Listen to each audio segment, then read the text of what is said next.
right, welcome back to Beyond the Court with League One Volleyball, where we deep dive with some of the top coaches and leaders in volleyball and beyond. I'm your host, Courtney Thompson, and we all know that great coaches will challenge their athletes to find their best in all areas of their game, while also helping to inspire and motivate them in ways that go far beyond the court. Today, we are lucky to be joined by Matt and Reed Carlson. Matt and Reed are brothers from Salt Lake City. Let's go!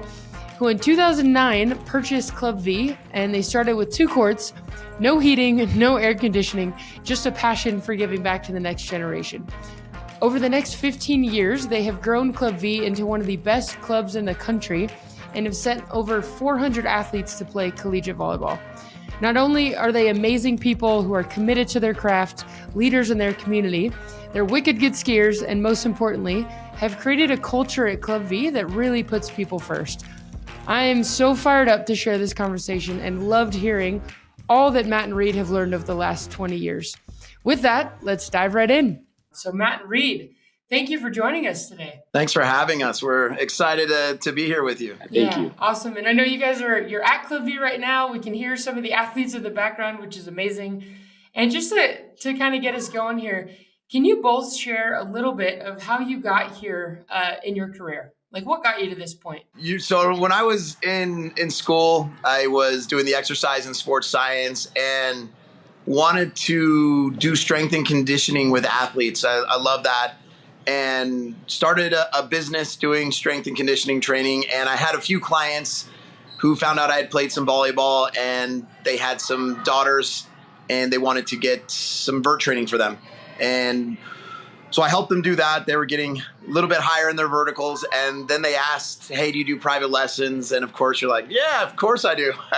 So I started doing some private lessons in the volleyball scene. And then for like a year, I got a phone call every single day asking if I was interested in coaching a girls club team, which at the time I was like, absolutely not. That sounds terrible to me.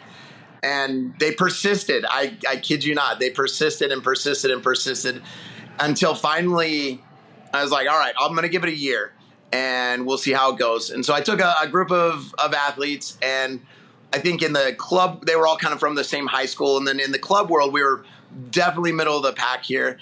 But they went back after that season, and they went from being like the last place team in their region to taking 3rd in state. And it kind of ignited a fire in those kids, and they were like, we have to do this again. And so for me, I was like, all right, that was actually pretty fun. I had a good time.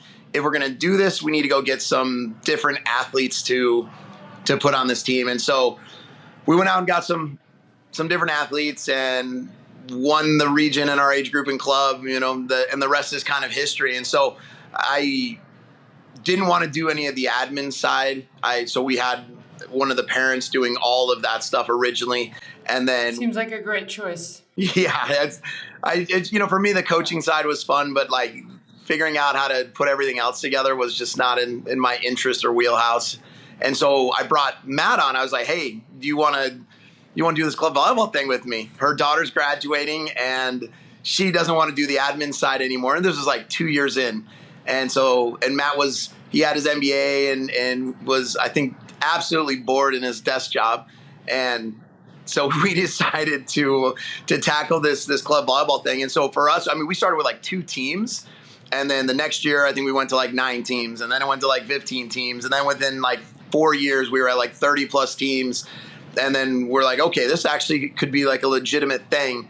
And we decided to go all in. So we were running 2 businesses. We were running a strength and conditioning, a training business, and we were running volleyball. And after about 8 years of 5 a.m. to 10 p.m. days, we were like, all right, we have to choose one. And so we ended up choosing Club E and the volleyball side, and here we are. And Matt, how did you get in on this? So you got a call from Reed, and you were also like, hell no. And here you are. Yeah, I was working as a financial analyst, right? I had the MBA, just working in my nice corporate suit, climbing the corporate ladder. And I just remembered, like, is this all life is about? Like, I should be like super happy and fulfilled. And so when he called, I was like, hey, come do this. It's like, I'm like, that sounds way worse than what I'm doing now. And so I ended up coaching a team. Growing up, we both played, multiple sports and both played volleyball. And and just getting with the kids and the athletes. I'm like, I feel like life in me. I'm like, I feel like I'm making a difference in the world. And then I remember like working on Club V more at my desk job than actually do my work, just because it was so intoxicating. I was just thinking about like, how do we get these kids better? How do we like make them more excited? How do we like ignite passion? So like reading books, we're texting all the time. And then finally I'm like, all right. I remember going to my boss and being like, hey, I don't want to do this anymore. And I think I'm going to go coach girls volleyball. And he's just like, what? And the funny thing about that is a few years later, he tried to get us to stop doing volleyball and go in on coaching soccer because he got into the soccer coaching and like got the same bug.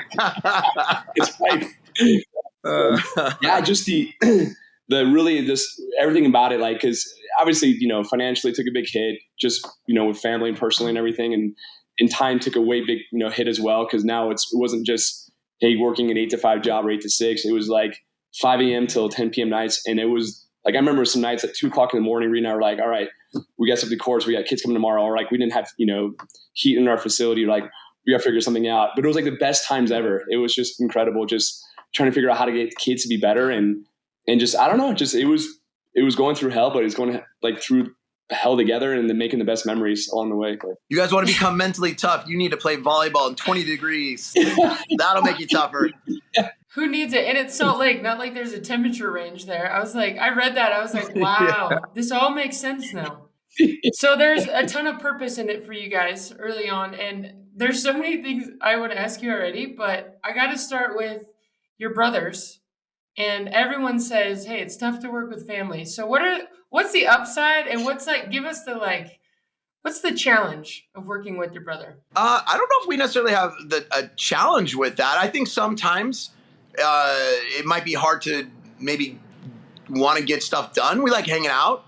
We've been really good friends our entire lives. And so I think there are some days where it's like, all right, we've got some things to get done and we'd rather go play pickleball or something, And so I think the challenge might be staying focused 100% all the time. But as far as our relationship of working together and doing the business together, it feels easy. More than anything else, it's really fun to be able to do this with my family. And our dad, after he retired, he wanted to come and coach and rep and be around the girls, and he fixes carts and whatever else. And so it's become for us a place that is very inviting for family. And I don't know, at least for my part, it's been really easy to work with Matt, and the strengths that he brings definitely complements a lot of my weaknesses. So I do not support that at all. It's actually horrible. Yeah. And here we go. No, our father very early on always just indoctrinated us with the mindset of relationships first, everything else second. So it's like put people first, put relationships first. And so it was never a question of like, all right, hey, do we, sacrifice? Like I remember times where like this club was, we didn't do well. We couldn't pay the rent early on because, we didn't get the kids, or kids are having a hard time paying. And so we're always like, well, doesn't matter. Then we'll not take money together then. And we'll help these families out. And it's just always putting each other first, which has been like our biggest secret, no matter what. Like even like accolades, it's like, hey, Reed gets all these amazing accolades. It's because he's deserving of it. And it's like, I've been just 100% supportive of that. And he's been 100% supportive of me. Like I remember growing up, he would take me on his dates with his girlfriends just because I didn't have, anybody to hang out with. And so it was just an amazing, just time with hanging out with Reed. I remember even like just tagging along at, being a 10-year-old boy and his, 6-year-old girls and trying to, hit on them type thing. Yes, that's amazing. Reed's been coaching for a long time. Sounds like. Long time. Yeah. So, okay, before we get those lights on, dive into the Club V and the essence and kind of the development side. You both played, correct? And Reed, I know you're a humble guy, but I would love to hear, I need you to share the story of your vertical. And I know you started helping people with strength training because you have unlocked this thing. 5'7", I barely got over the net blocking my whole career, and I wish I would have known you. But can you just tell us what happened for you and what clicked for you and wanting to be the best? Yeah, when I was in ninth grade, I had a horrible case of Osgood-Schlatters, right? And so my knees, it hurt. And it looked like my knees had like noses of their own, right? Just massive bumps. And I would waddle around. And so I just remember going to the doctor and they're like, yeah, this is going to hurt all the time. You can strengthen it. And that's probably the best thing you can do for yourself is strengthen. And so I remember my freshman year of high school doing the vert test, and I had like a 25-inch vertical and couldn't touch the rim, or and I wasn't very tall and all that stuff, and it bothered me. And I was like, you know what, I want to play this game. It's really fun. The first time I touched the volleyball, God put me on this earth to play soccer. That's my build. That's my speed. I played soccer and it came easy, but for whatever reason, the moment I touched the volleyball, it changed my life. I just loved it so much, and I wanted to compete. And so, our coaches in that time, they gave us some generic workout, and so we didn't have the internet back in those days. I know I don't look that old, but yeah, we didn't have the internet. So I literally went to the library to find books on like learning how to jump high, and I found a book on plyometrics, and I was like, all right, I'm going to do this thing. And so I just started educating myself again, ninth grade in high school, and going to sand pits and doing sprints and doing jumps and doing box jumps and just doing everything I possibly could. For a moment there, I would skip lunch with my friends, and our trainer had this machine called the Orthotron.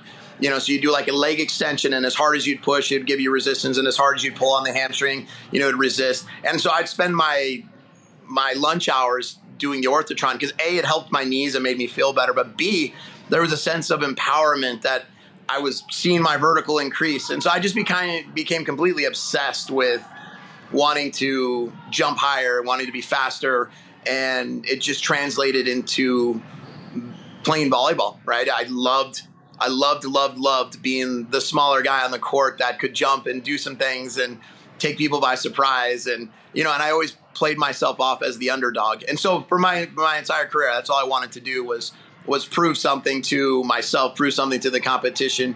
So I worked really hard at it. And then as I got a little bit older, a little bit wiser, I figured out how to do things a little bit more efficiently, and I just kept working at it. And then, I guess it eventually got up to about a 44-inch vert, and it was cool. It was fun. I love this story. I think because I'm short and I could never jump, and then I was also kind of obsessed with volleyball at some point. So I feel like we're kindred spirits here. But it's cool because a few things stand out to me when you walk in your gym, and we're fortunate to get to walk into a lot across the country.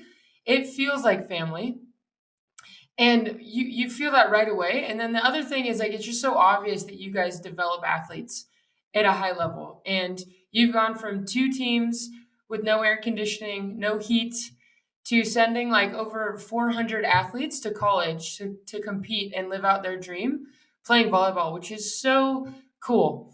And I want to just hear from you guys as a start of when you think about developing athletes and their development, what stands out to you, and what have you learned over the years that you've been doing this?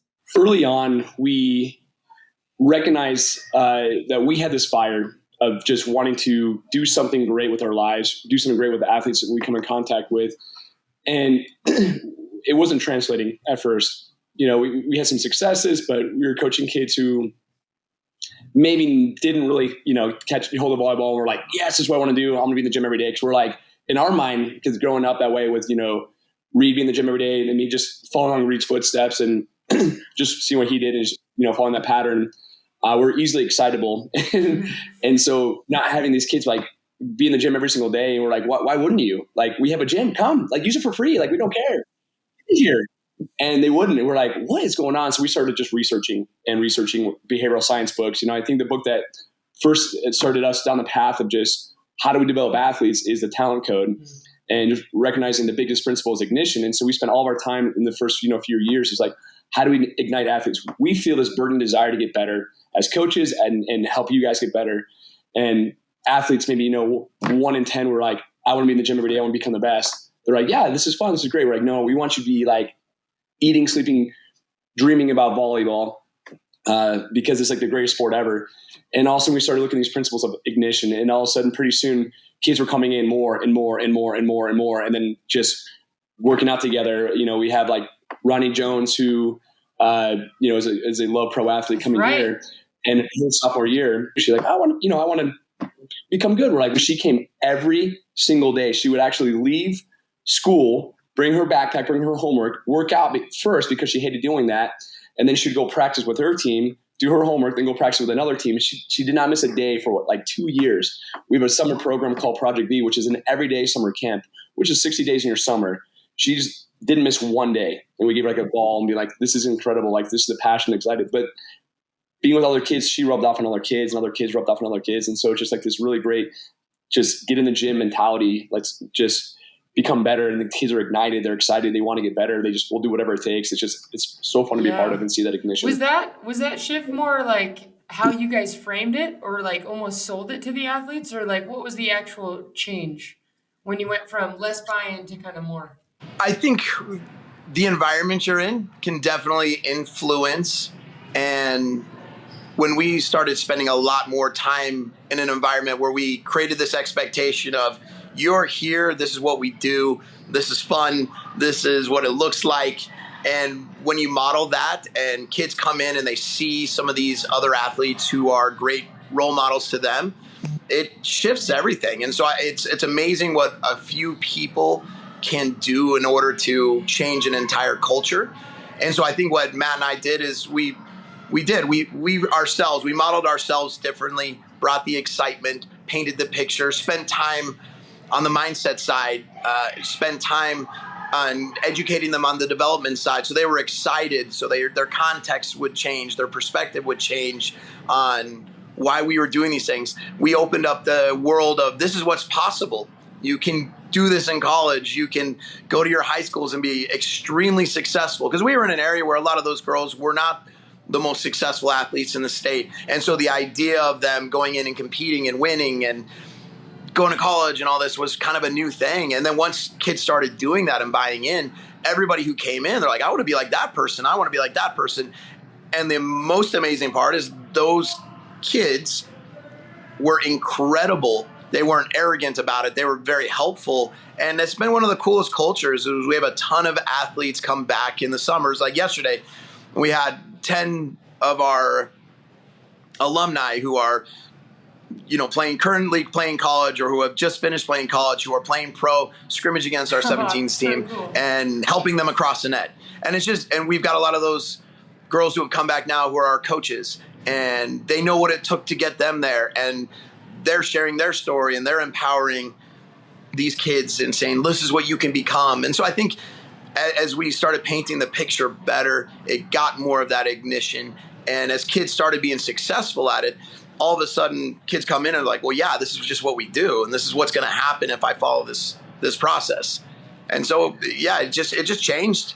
And it changed a lot faster than we anticipated. I think the first time we saw one of our athletes in the first 2 years, when we saw some of our athletes actually sign to college, we were beyond excited. And then it just became the thing. This is what you're going to do. This is what you're going to do. This is what you're going to do. We're just going to get more and more and more. And, the last few senior classes, we've had 50 or more kids, I think, for the last few years, go. And it's incredible to see 50 kids in a senior class in your club, all going off, fulfilling their dreams of playing volleyball. Yeah. It's incredible. Congrats. And my favorite thing about that too is the ignition moment of having your classmate, you're like, Cindy, what did you do? Where did you go? You're amazing.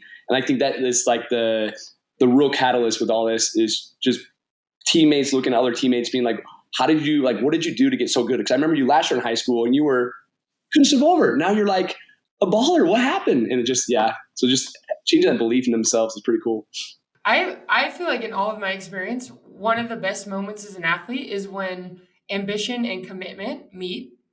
And what's fun is just that seed of what's possible. And for most athletes, we don't get to see that. And to have an environment, it's no, you could do this. Can you imagine? We don't know if you're going to be that good, but what if we tried? And it's such a beautiful way to live life. And there's so much richness in that. So is there anything you've tried in all of your years that you look back and you're like, oh my gosh, I cannot believe we did that in our gym one day, because I feel like it's just coaching. You know, if you get better, you look back and you're like, oh, I'm so sorry. Do you have any of those stories? Oh, we have so many. The biggest one is I convinced Reed to buy an AccuSpike. We didn't have again, we're early on the club. We didn't have the financial resources to. Is that the thing that holds the ball that you go? It holds the ball, yeah. Yeah. So I'm like, I agreed. All right, I know we need this money for to pay rent. I'm like, but I think it's going to pay off. We can charge kids like $10 to go use the AccuSpike. And so like it's going to be amazing. So Reed's like, all right, deal. So we end up spending like $4,000 or $5,000 on it. No. And I remember this is amazing. So we had like lines of kids just going through and like raising it up. And we're telling everybody, it's like, you're going to be able to hit higher. And as the next practice, we go toss balls, or we're playing out there, right? Like they're just playing, and every kid keeps hitting the ball on their elbow. We're like, what have we done? Oh, my cheeks hurt. That's funny. That's a good one. No, we left it in the old warehouse. Remember? And the guy was like, hey, can I have this? We're like, yeah. Oh, that's right. That's what it was. I don't know if you're open to sharing, but the last time we were together, Reed, you had shared something about skill development. I don't know if you have that, or you just wanted, if you're open to sharing a little bit about it. But I thought it was incredibly meaningful. It's something maybe we're not telling the athletes, but in how we kind of approach it. Or maybe you are sharing that with athletes. Yeah, I think, for us, we're constantly trying to help give them information which paints the picture of progression. And so when we're talking about the skill acquisition, it basically breaks down in different phases. And I think as coaches, as long as we can start understanding how these things work and how we're going through it, it's very, very, very valuable. And, so I think for us, the first part of that is like the rehearsal phase of making sure that kids can do the motions very slow. They're in control. They understand. They're starting to wire their brains. They're knowing what their body is doing. They can feel it. And it's just, and they do it until they literally can't get it wrong, where they know what their body, they're developing that awareness. And I think a lot of times we just don't spend enough time in that early rehearsal process. It's like putting a puzzle together. And for a lot of people, they just want the picture to be complete. And I think we underestimate how important, that side of it is. If I can pause you there, when you're doing this, it's like a closed skill. So you're doing this very controlled, slowing down, like just getting them the physical awareness of how their body's moving. Is that right? Absolutely. And you have to, because here's the thing. What's awesome about our brain, there's some point of references where you know how to do something and you can attach that to a movement in volleyball, and that's great. But for a lot of kids, they're just, without gym classes being mandatory now in all the schools, a lot of these kids, they don't know what their bodies are doing. They've never maybe played a lot of sports. And so as we get in, and even with the older kids, whatever they learn or however they learn it becomes that habit. And, changing habits is hard. You have to really be committed and dedicated to creating new neural pathways that can overpower the previous ones. And so that first part of staging and rehearsing and just making sure that everything is there, the kids understand it, and the kids are excited about it. And that's what's hard. If you don't love it, you're really not probably going to want to do that. And so it's getting people who can understand that side and how important it is. Once I think that probably tends to start after they've decided I love this game. I want to get better at this game. It's so true. And I think that's when we can get them. And coaches that can, I think one gift and like why coaching's so hard, there's all this nuance, but it's a slow thing to learn. And even like passing, it's not like exciting to learn that. But if as a coach, if you're like, guys, if we get a little better at this, then this is where we're going. And it's so fun and helping them connect those dots early on. And I think you guys do that so well. And that's why when Matt talked about the ignition, for us, getting that ignition point where the kids do love the game, because you have to say, do you love it enough to train for it? Oof. That's what's really important, right? Because this first part of it is It's training. That's all it is. It's just training, right? You're teaching your body how to do some things. You're training. And then the next phase of it is, now can you practice what you've trained? And the practice side is still very fixed drills. You know what I mean? You're going through movement patterns. You're repeating things a lot. It is not open play yet. And can you do it? Can you do it again and again and again? The one for us, it's to the point of not can you do it till you get it right, is can you do it till you can't possibly get it wrong, right? So you have the different levels of consciousness, and where are you in your skill development, right? And so are you consciously incompetent, where this is what I should be doing but I can't do, to the point where we can get unconsciously competent, where you don't have to think about it. It's become a habit. And so, the process is that training, that rehearsal side first, and then we have to practice and practice and practice and practice and practice. And that's another thing, is now the practice is a little bit more fun because it's more dynamic. You're moving a little bit, and then finally you get into the point where you can play. There are the variables. You don't know what's going to happen around you, and can you still execute in open play? And so as we start getting the skill acquisition from the rehearsal, like the training phase, to the practice phase, to the playing phase, then we get to that final phase of that performance, where now you're confident, you know what you're doing. And for us, that's a big deal. Teaching confidence is not that feeling of, I feel like it's all going to work out today. It's getting to the point where you know your ability, you know what you can do, and you've earned it because you've gone through all the stages. You understand it.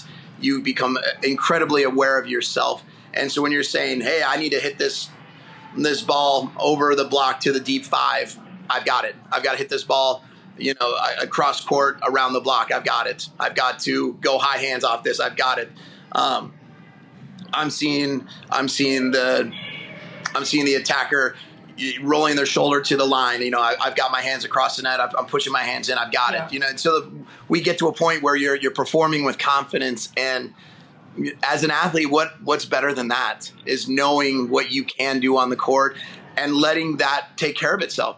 Just because you're confident doesn't mean you're going to win, but at least you knew what you could do and you knew you could execute. And that's what makes competition so amazing, is that you could be at your best and still lose. And for us, we look at that loss as an inspiration to get better, not as a defeat. That to me is not a defeat.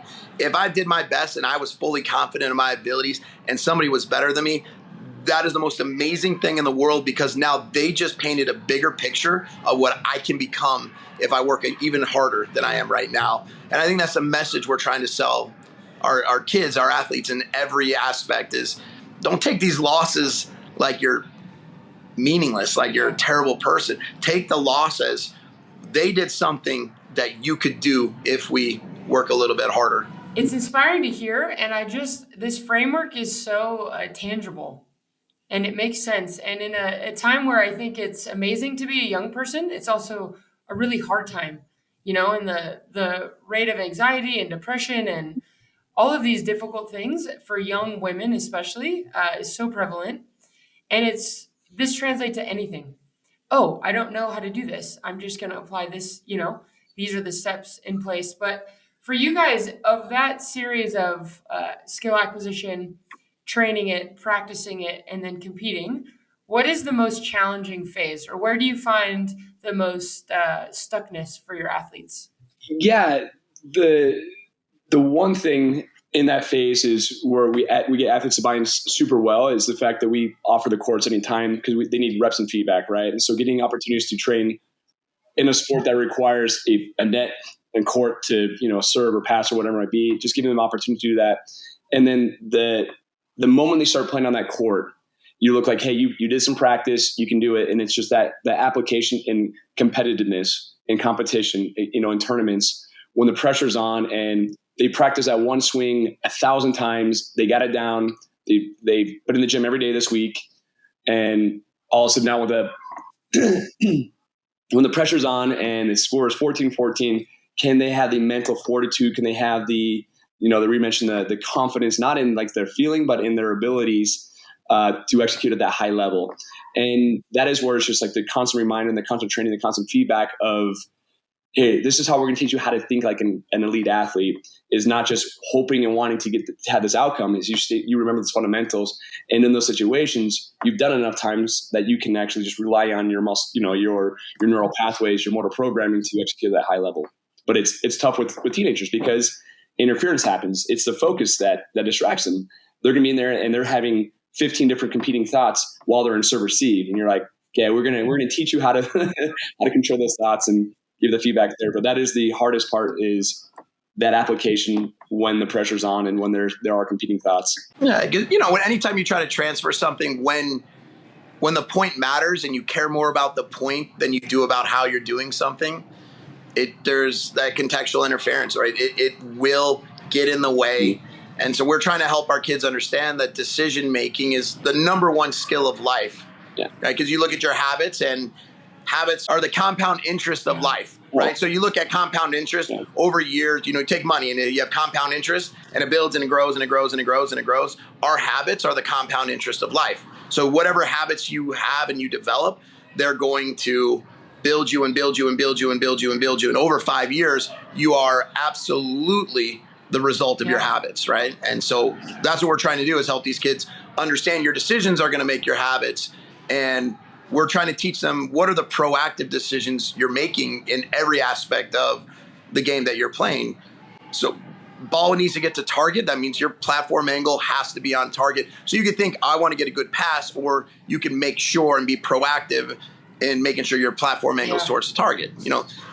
Things of that nature. And so the moment we can get them thinking proactively, they've already made the decisions of how they're going to think, like Matt was saying, thinking like an elite athlete. If we can get them to think a specific way as opposed to wanting an outcome a specific way, then all of a sudden the pressure's off, because they're just doing what they know how to do.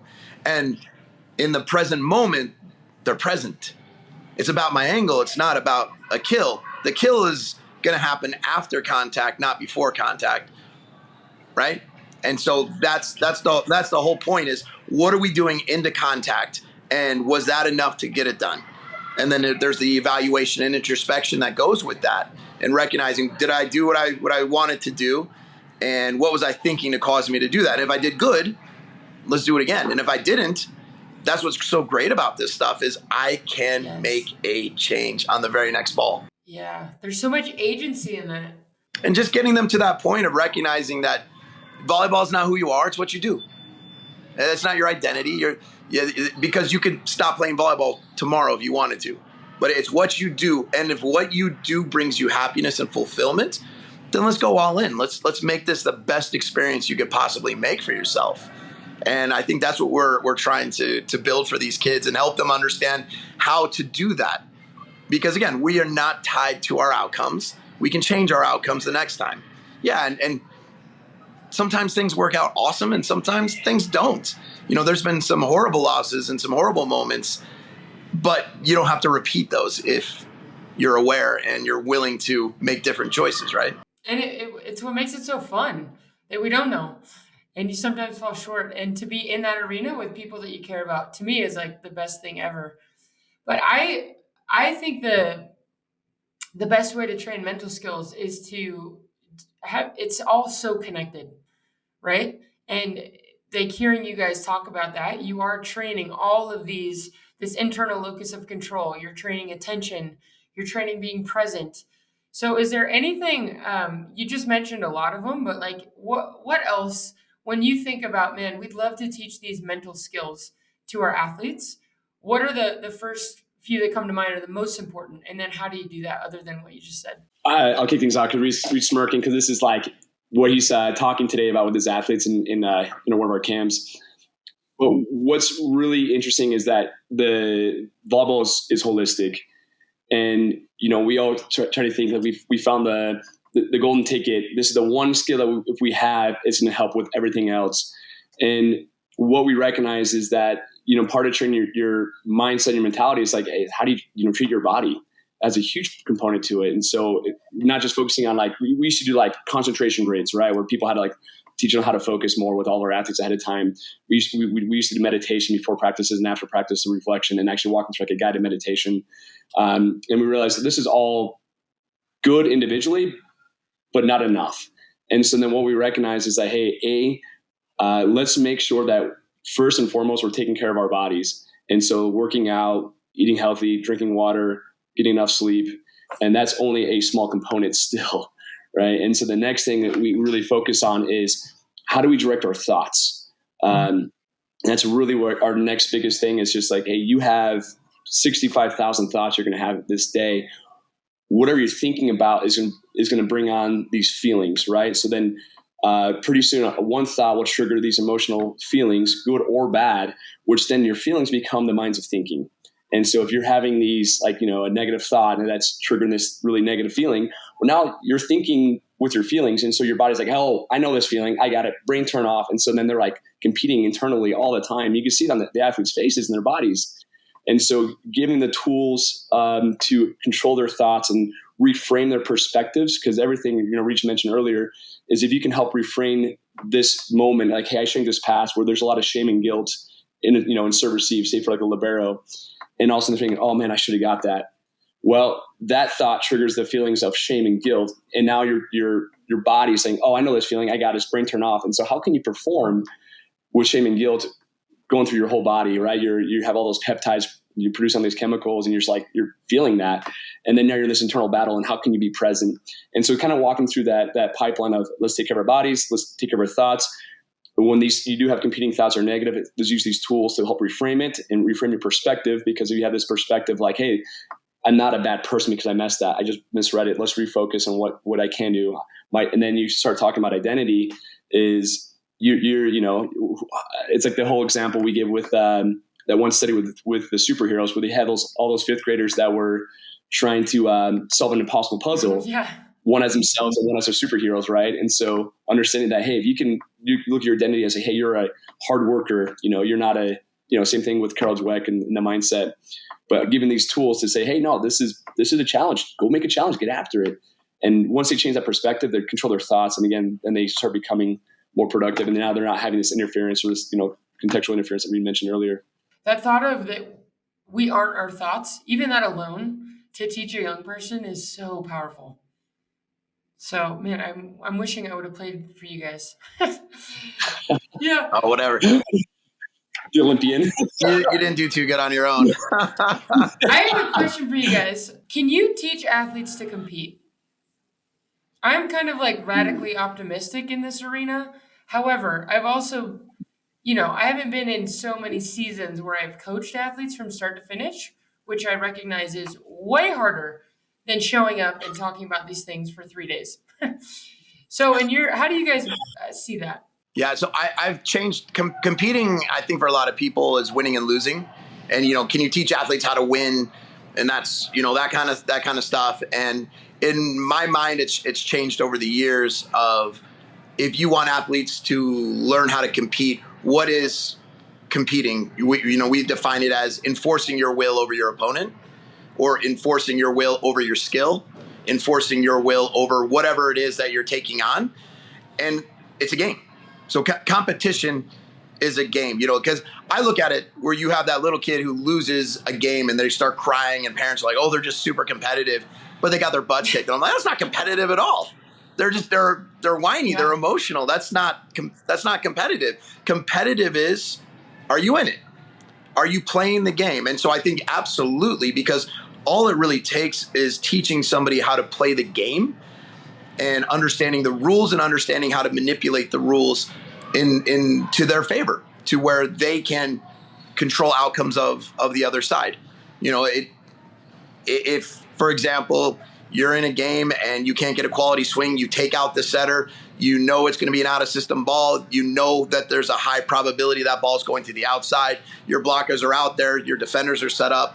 That's being a little bit more competitive in the sense of you're strategizing, you're figuring out, how do we play this game to enforce my will? I want you to take this next swing outside because I couldn't get a quality swing.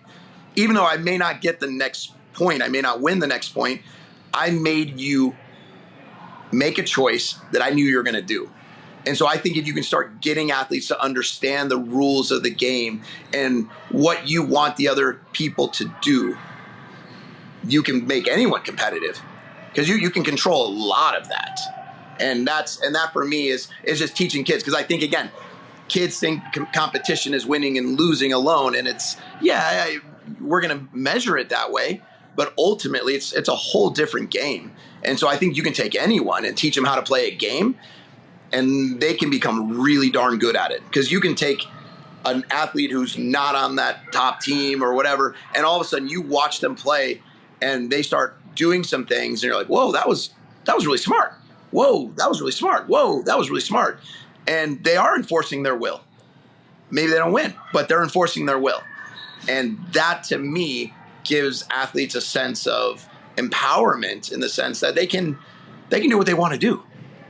And when they can't, that gives them the next challenge of leveling up. And I think to your point, Reed, is most people think of competitiveness as a feeling, right? And so, going back to your question of like, can you make kids competitive or teach them how to compete? And every coach, you have out there is like, well, you look at a soccer field or volleyball court or whatever, and you see, oh, that kid's competitive because it's like this, they're trying really hard. We have like these perceptions or, these thoughts of like, what is a competitive athlete? And to Reed's point of just redefining what competitive actually is, you can take that same athlete who has no fire on the court, who's just like, whatever, I don't care, I'm not going to force my will on the opponent, and put him in a board game or a card game, and you're like, whoa, where's this? Like, bring this to the court. But to the point, it's just enforcing their will over their opponent and teaching, or even themselves, right? Is once they gain those skill acquisition, they become more competitive. That's such a cool definition. I've never heard that. I usually phrase it like, can we compete to bring our absolute best in any moment? But I feel like how you all define it decouples even more kind of the identity and performance of like, no, I'm doing this. I'm imposing my will regardless of outcomes. What happens, how good the other team is. Like, I might use that. Thanks, guys. I want to be respectful of time. I have about 4 questions left for you. But I do want to ask a little bit about, and I say this kind of comically because I feel like in club there is no off season. However, when you finish nationals, and I know often there's tryouts right away, but is there ever a time or kind of reflection period as directors or coaches that have great influence in a club that you guys take, and what does that look like for you? Every day, single time. Early on, we'd go to Vegas, we'd get our butts kicked, we'd drive back, and we're like, we're changing everything. No, for us, Matt and I, we constantly, we will travel together in the sense, and when we're done, we'll look at it, whether it's a good result, poor result, and we'll say, this is where we need to get better. And for us, we're not happy unless we can walk away with a new piece of improvement, and that's never ending. And so absolutely, every single year, people are like, all right, what are these guys going to change or do different this year? But for us, that it has to be that way, because we cannot be satisfied with the status quo. We cannot be satisfied with yesterday's version. If there's a little bit that we can make better and improve upon, we want to, and we're excited to, because otherwise, what's the point? We want to unlock human potential, and that means do something we just didn't do. Yeah. I mean, after a tournament, after a game, like we're constantly just reflecting. It's, I think we're, people kind of take a time period. It's like, all right, hey, how does the lesson go? Let's take 2 weeks to look at it. And we're like, all right, we are constantly looking at improvement. So after Reed's team lost, to go to goal for his 18s at nationals, he called me like right after. I'm like, how'd it happen? He goes, I should have prepared him this way for this moment right here. He goes, so he was like, we need to start doing this with our teams and start preparing this way. I mean, it was that fast. Just because you have to adapt, and you have to. I mean, there's always a better way to do things, and we are in a constant search of that truth, because there's always someone doing it better, and we want to know what they're doing. That's awesome. So cool. So instead of being pissed off about losing, to TAV in the round of 8 to 16 or the playing match, he goes, that was awesome. They did a better job preparing those girls. Like, I'll get better. I was like, cool. That's good. I also love that, like, hearing you both answer this question, and then I can hear your athletes, like, maybe they don't even have a coach down there getting after it in the background. Like, it's so cool. It's so cool, the culture that you guys have developed. But one more on the coaching side, scaling is hard, I think, for clubs when they want to be great. And there's a range of club coaches of, hey, I'm a parent, I didn't play. How can I help? versus, folks like yourselves that have committed to this craft. How do you think about hiring coaches, or what are you most looking for bringing coaches on board? I think we're getting to the point now where we're recognizing that people who can connect is really important today. Kids need the connection today. And then as far as teaching those people volleyball and helping them understand how the game works is almost a little bit easier. Sometimes you bring in somebody who knows a lot about volleyball, but maybe they're not the greatest connector, and those are the people you're getting complaints about. And so I think what we're looking for are the right personalities to be with these kids today, and then giving them the tools of, this is how we run practices, this is how we get feedback, this is how we do these specific things. And for them, the ignition moment happens as well, because those are the people that want to learn more, and they end up learning more. And then we have our coaches, we have lead coaches alongside them, helping them run practices, helping them think through. And that for us is a really, really important and great way. Just because if you bring somebody in and they don't have a lot of experience, they're left on their own, it's going to be a bad experience. And we've learned that, unfortunately, way too many times the hard way. And so we've now changing our model to the point where no one's left on their own island. Like, that's not right. It's not fair. We need to be a community. And who are the people who are best at helping those coaches do their job the right way? Yeah, and adding to that is we made the mistake early on of hiring people that don't share our values. Yeah. And so we recognize that we're like, we have certain values of just like, get in the gym, growth mindset, just this is who we are, and we're very loud and proud about it. And so now recognizing coaches that don't share those values, we just don't have anymore. But they share those values, but maybe lack in some of the knowledge or lack in some of the other skills that we can develop, we're good with. But if they don't share our values, then we just, sorry, we can't have you. It's a tough go. Sounds like a lot like dating. All right, we got two more for you guys. What is joy as a coach for you? Oh man, really, it is. We've won national championships, we won state championships, and it's cool. But it was always like left. Like, I think early on, there's this book called The Second Mountain by David Brooks. He talks about like just get up there and you want to go out there and just conquer life and make like all these kids go to college, and you want to go out there and like win all these championships and have all these medals and accolades. And you get to the top of the mountain, you're like, is this all there is? And you start tumbling down, look at the second mountain, where really you're like, it's about serving others and about really making an impact on lives. And so for us, it really is like, I remember using Ronnie Jones Perry as an example. I remember, her signing to BYU, and we're like, this is amazing. Such a cool story, because at 16, she wasn't super talented, but she worked her tail off. But her little sister, she got a scholarship to a D3 school, and that was more impactful to us and brought more tears than somebody going on D1, just because of how hard she worked and just like she had some struggles that she just found out about herself, and then she just conquered them. So it's like unlocking that human potential, like seeing kids just like have this awareness about what they can become and doing it and changing that life. Man, that is joy. That is what it's all about for us. Yeah, progression. That's it. Just moving forward, helping others move forward, helping others figure themselves out. And a lot of kids, they don't figure it out while they're here completely. And you catch them down the road and you're like, oh no, this is going to be an awkward conversation. I don't know if that kid liked me very much. And they're like, I have to tell you that this is really meaningful to me today. And thank you, because I wouldn't have gotten here without that. Stuff like that where you can see progression. And I think that's everything that this is meant to be for, is helping people go from where they are to a better version of themselves. I do think that's one of the hardest things about coaching, is that you never know the impact. It's not always immediate, right? And I can think of my 6th grade teacher used to, every day we'd walk out the door and he'd say, go be brilliant, go be brilliant. And it was kind of this thing like, whatever. And I genuinely did not think about it until the opening ceremonies in the London Olympics. And I remember being so overwhelmed and just in this massive moment where you're like, oh, I can't believe I'm here. Holy shit, do I deserve to be here? And then I thought about Mr. Kedward, and I was like, go be brilliant. Like, do what you do, And it was like, wow, I should probably tell him that. So as coaches, you just never know when those lessons are going to hit for somebody.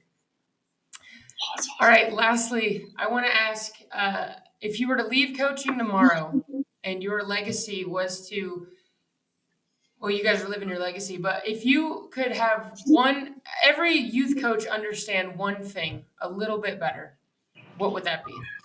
For me, I believe in this.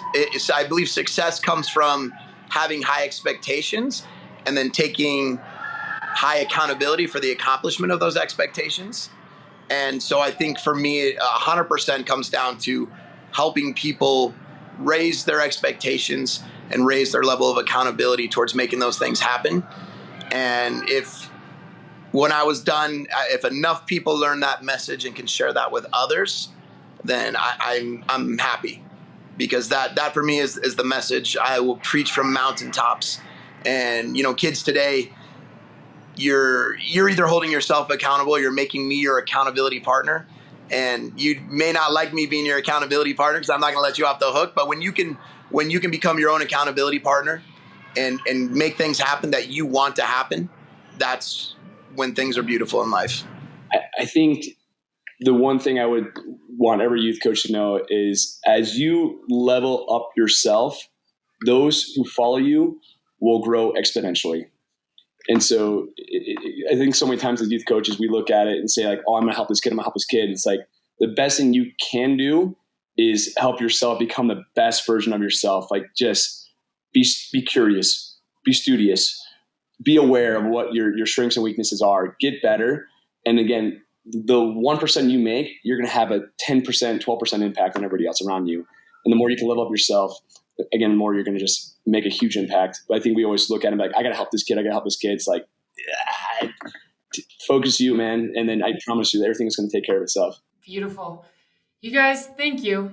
I genuinely could ask you questions all day long. And I think the world of you both. As a volleyball community, we are all better to have you guys in it. So we know you're busy. Thank you for taking the time today. And I can't wait. We got to continue this conversation, maybe skiing or mountain biking or something fun. Yes, we do.